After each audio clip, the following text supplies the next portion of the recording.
Shelling of Odessa, the aftermath, how to survive without electricity, a masterclass from Ukrainians for Europeans in Lviv, and a medical scandal in Rivne region. 16 surgeries instead of 1. This is TSN Online. I am Valeria Kovalinska. Welcome. Subscribe to our YouTube channel, watch the broadcast, and be sure to comment on what you found most interesting. And also give this video a like. It helps promote Ukrainian language content on the platform. In Odessa, they are dealing with the aftermath of the night shelling, which left 2 people injured. The enemy attacked the city with several groups of drones. The explosions caused fires in houses, garages, and passenger cars. A lyceum and the warehouses of an energy company were partially destroyed. TSN correspondent Serhiy Osachuk has already visited the sites of the enemy strikes and is ready to tell us more about the aftermath of the attack. Burned out houses, cars destroyed by fire, and damage to neighboring buildings. This is what one of Odessa's residential districts looks like after the night attack by Russian terrorists. There were no casualties, only because the residents managed to hide in their basements in time. Whenever there was an air raid alert, she would always go down to the basement. There was an explosion and that was it. And now you see the car burned down, the sheds burned down. What Next? The city. That's it. And that's all. We'll see who will help. For now, we're on our own. When I ran out, the sight, of course, was not for the faint of heart. When everything is burning and there are people inside. I don't understand what the point is in hitting residential neighborhoods. What do we have to do with this? It's just absurd. It was deliberate because the Shahed exploded. There are pieces of it lying over there. It wasn't just shot down, it was aiming here. The enemy launched 24 attack drones at Odessa. After the attack, large-scale fires broke out. According to the State Emergency Service, more than 60 rescuers from different parts of the city fought the fire. Additionally, at another address, there was destruction followed by a fire covering 100 square meters of a residential building. And there, unfortunately, 1 person was injured, and it was there that our psychologists from the State Emergency Service were working. Destruction of a warehouse building and a fire at an energy infrastructure facility were also recorded. the injured man was hospitalized. He has multiple burns. Another victim received medical assistance at the scene. As soon as the alert ended, people went outside and are trying to repair what survived. The shattered windows were covered with plywood, but as for how to repair the damaged roofs, they still don't know.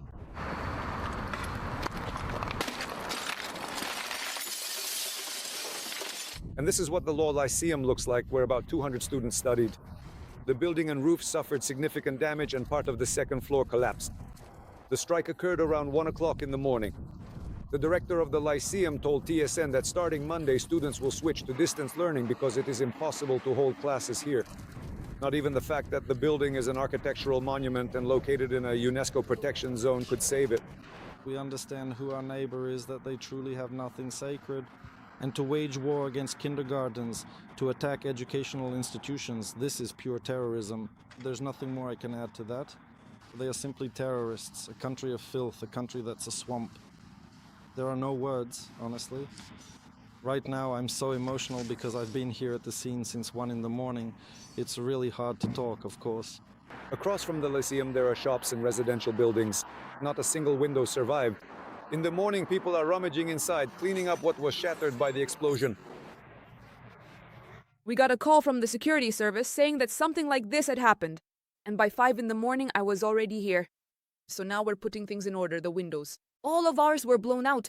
Inside, everything seems fine, but the windows, even the shutters were closed. And still, everything got smashed. It must have been a powerful explosion. Utility workers are helping to clean up the area, while affected residents are filing claims for compensation. Because overall, more than 15 private houses and over 100 apartments were damaged.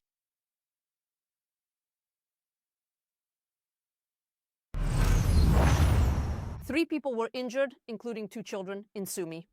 The Russians struck the private sector at around 4 in the morning. 2 children, aged 5 and 17, as well as a 70-year-old woman, were hospitalized. 2 residential houses were destroyed and at least 10 more were damaged. A car was destroyed and a gas pipe was damaged. 4 people were injured in Donetsk region during shelling in the Kramatorsk, Bakhmut and Pokrovsk districts. 24 private houses, a power line and a gas pipeline were damaged. In Kherson, at dawn, the enemy attacked a suburban minibus with a drone. The driver and 2 female passengers were injured. One of them is a municipal worker who was on her way to work. In total, 3 apartment buildings and 20 private houses were damaged in the city over the past day. 7 people were wounded in Zaporizhzhia. An explosion occurred in the regional center at night. The Russians attacked transport infrastructure, and in the evening, an enemy drone struck a car. 2 people were injured in Kamishuvaka, where the Russians destroyed residential buildings. Another person was wounded in Kharkiv. Over the past day, the occupiers damaged 142 houses, vehicles, and infrastructure facilities. In Seredny Borluk, Kharkiv region, 2 men were wounded, and in Bezruki, a drone injured a woman. In Malinivka, the bodies of 3 people were recovered from under the rubble, and 2 more were injured. In Kupiansk-Vuzlovi, 2 men were injured. The fire is so intense that it can be seen from space. Ukrainian defenders struck a gas processing plant in the Samara region. The large-scale fire was even captured in NASA satellite images. The effectiveness of the attack has already been confirmed by the local governor, who clarified that supposedly there were no casualties. And several drones were shot down over the region at once. A Russian enterprise that produces Iskander and Oreshnik missiles also came under fire. And that's as far as 1,300 kilometers from the Ukrainian border. It is likely that our Flamingo drones flew that far to strike the Votkinsk plant.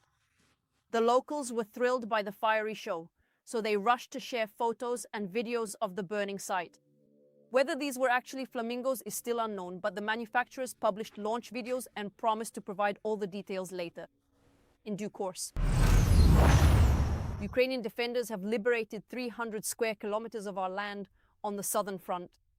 This was stated by President Volodymyr Zelensky. The head of state noted that the armed forces of Ukraine managed to clear part of Ukraine's territory as a result of counteroffensive actions. In particular, our defenders took advantage of the disconnection of Starlink terminals for the Russians, although they themselves also faced difficulties due to outages. The General Staff also confirmed successful assault operations in the Oleksandrivka direction. According to the spokesperson for the Southern Defense Forces, Ukrainian troops were able to block the advance of the Russians, reduce the gray zone, and also prevented the enemy from bringing in reinforcement groups. In total, 130 combat engagements took place along the entire front line the day before. Enemy advances are being recorded in the settlements of Rizninkivka and Holubivka, as well as near Kherson. All of this is in the Donetsk region. These are the data published by the analytical portal Deep State. And according to the Institute for the Study of War the day before, Ukrainian defenders advanced in the city center of Kupiansk in the Kharkiv region. Analysts reached these conclusions after studying geolocated images. Our defense forces repelled assaults on Kostyantynivka from 3 directions. The occupiers are expanding their kill zone and attacking all available roads with drones. Cemeteries of destroyed vehicles are everywhere. Our defense forces have found ways to counter such attacks. Mobile fire teams, how they operate and whether they are effective, Special Correspondent Yulia Kirienko will explain in her report from the outskirts of Kostyantynivka. Through tunnels and nets at high speed, as soon as morning comes, the warriors of the mobile fire team go out on patrol. It starts right on the highway, and here's why. This robot is delivering supplies to the front line. Whether the guys will hold on to the extreme positions in Kostyantynivka depends on smooth logistics. So the task of this anti-drone patrol is to do everything possible to ensure that the NRC or any other equipment reaches the point. And they weren't burned. Enemy drones. The sky is so teeming with Russian drones, you can see it from the number of burned and damaged cars on the road. They are constantly knocking down, even appearing during the day. This is out of the blue. I shoot at lightning. Downed enemy drones and their remains are scattered right on the roads on both sides of the highway in the forest belts, and even between buildings. This only shows that thousands of strike UAVs fly here every day searching for targets. Here you go, fiber optics, that's what it is. That very fiber, the one the drone flies on, whether it's enemy or ours. In this case, it's a Russian one that hit the target. There used to be a position here, but now it's already destroyed. Thanks to this fiber, drones can bypass electronic warfare and hit exactly where they need to. Not even the metal anti-drone protection saved this pickup truck. These are the scattered remains of a Lancet. The munition itself is certainly not a cheap piece of equipment, and yet they used it on a completely destroyed and burned out vehicle. So, in order to shoot down a Russian drone before it hits another vehicle or position, the anti-drone patrol fires at them with assault rifles or pump-action shotguns. They detect drones either visually or by sound, because of that buzzing noise. You can't mistake it for anything else.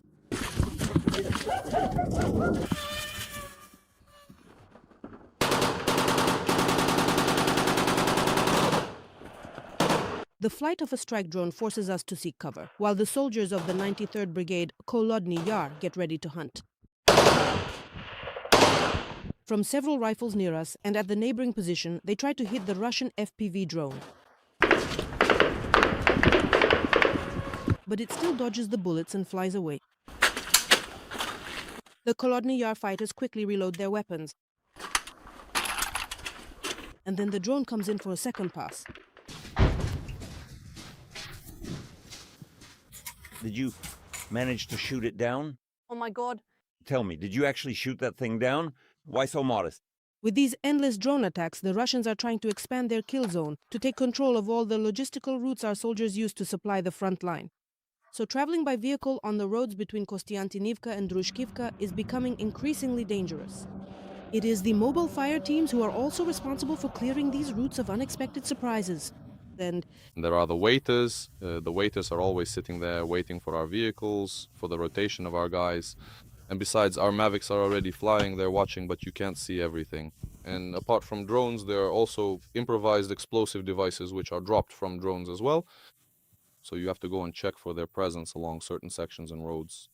Russian drones hunt for Ukrainian equipment and soldiers during their rotation at the positions. And in response, mobile fire teams hunt for enemy drones. The main losses of vehicles and people are precisely due to Russian strike UAVs, says the Marine. We first met this warrior 2 years ago when he was working on the anti-aircraft gun. Now he has retrained as a drone hunter because for now this method of countering them is quite simple and effective. Because the Marine managed to save his comrades even when there was almost no chance. 2 were on the quad bike and 1 was in the trailer. They were probably heading for rotation. They didn't see or hear the shooting because the quad bike makes noise on its own. But how did they jump off when it was coming in for the strike? It jumped off right next to her. It saved us because it was on the fiber optic line and we managed to run up and pull the fiber itself. And it didn't hit. You can find it located right over there.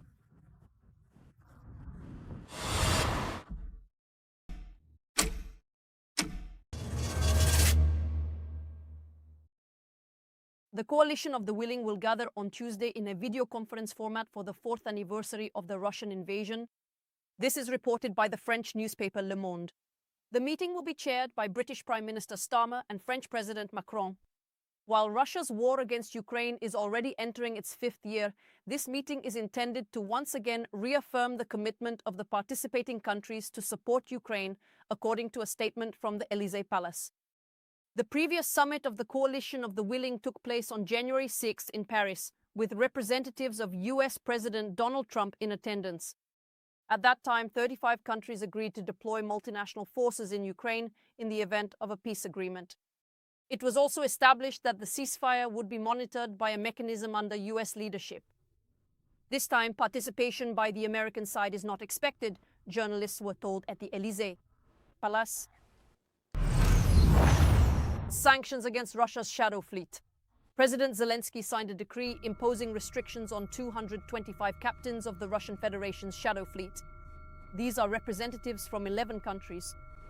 The largest group among them are Indian citizens, 83 followed by China with 59. 188 of these tankers are already under sanctions from Ukraine's Western partners. This is part of the second sanctions package signed by Zelensky today. The list includes companies and individuals involved in the Russian military-industrial complex. The products of the enterprises on the sanctions list are used in the production of ballistic and cruise missiles, strike and reconnaissance drones, firearms and ammunition. The Ministry of Energy has information about preparations being made by the Russians for new strikes on the energy sector. This was stated by Denis Shmyhal, commenting on the results of the meeting of the energy headquarters. The Minister of Energy says that the task is not only to rebuild, but also to be as prepared as possible for future challenges. Work to eliminate the consequences of Russian attacks is ongoing without interruption, says Shmihal. Thanks to the efforts of repair crews and rising temperatures, there is a trend toward improvement in the electricity supply situation. The Minister of Energy also reported on an agreement reached with the French regarding the allocation of 600 million euros to strengthen Ukraine's energy resilience. How to survive when there is no heat or electricity, and how to restore infrastructure as quickly as possible after missile attacks. Europe now wants to adopt Ukraine's experience. A foreign delegation arrived in Lviv to see how the city functions during the war. European officials have countless questions. How to overcome the consequences of shelling, organize assistance for people whose homes have been destroyed, and ensure energy independence during blackouts. Why are European cities studying the Ukrainian experience of crisis management? Are they preparing for possible threats? TSN correspondent Marichka Kuzik found out. Right now, the building on Striska Street looks beautiful.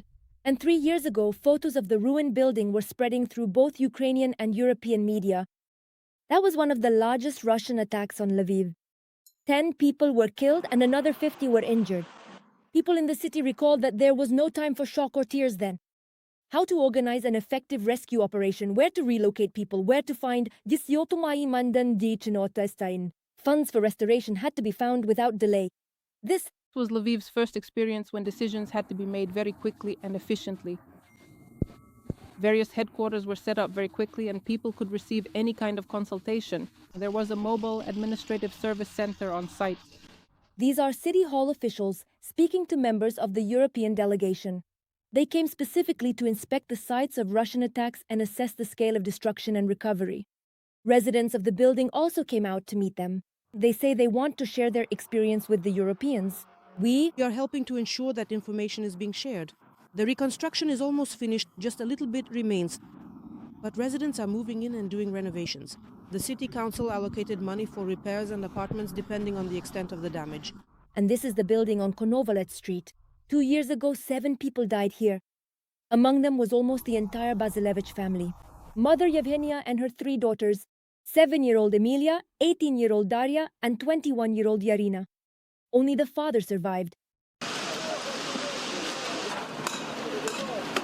Lives cannot be restored, but they tried to rebuild the building in the historic city center as quickly as possible so that people would have a place to live.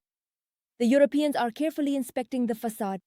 We had already seen death and destruction in the media, so before coming here we were aware, honestly, we were well informed about the situation. What is truly impressive is the response, that is, the emergency response, community involvement, and volunteering. Matei Krivianov is responsible for emergency response in his city in Romania. He says it's important for him to learn from the Ukrainian experience how to act quickly and in a coordinated way, for example, when people are trapped under rubble. He says this kind of experience is necessary, and in case of natural disasters as well, but he does not hide the fact that everyone now needs to be prepared for crisis war scenarios. The more prepared we are, the more equipped and ready we are to respond to these situations, the less likely they are to happen. This war will end someday, and Ukraine will become one of the strongest countries in Europe. But until then, we, all of Eastern Europe and Europe as a whole, must learn from this experience so that we can cope with whatever may await us. A separate stop on the delegation's itinerary was the Unbroken Rehabilitation Center, where Ukrainian veterans undergo treatment and recovery. And of course, there is also the experience of living through prolonged blackouts. This is also an exchange. The exchange of experience was organized as part of the educational program of the Resilience Academy by the Lviv City Council and in partnership with the Unbroken University. To learn from the Ukrainian experience, 18 representatives of municipalities gathered in Lviv.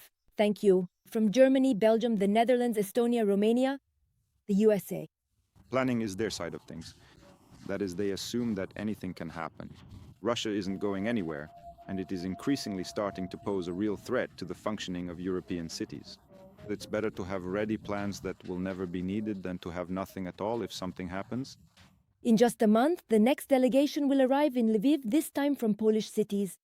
According to the organizers, there are a lot of requests coming from local governments across Europe. In the future, they plan to involve representatives from frontline communities in such visits so they can share their own experiences of working under conditions of full-scale invasion. Mariska Kuzik, Andriy Popovich, Lviv, TSN 1+1. What decisions helped your family endure without electricity and heat? Be sure to share your experience in the comments to this broadcast on YouTube. And of course, give us a like and subscribe to the channel. In the meantime, I continue the TSN broadcast.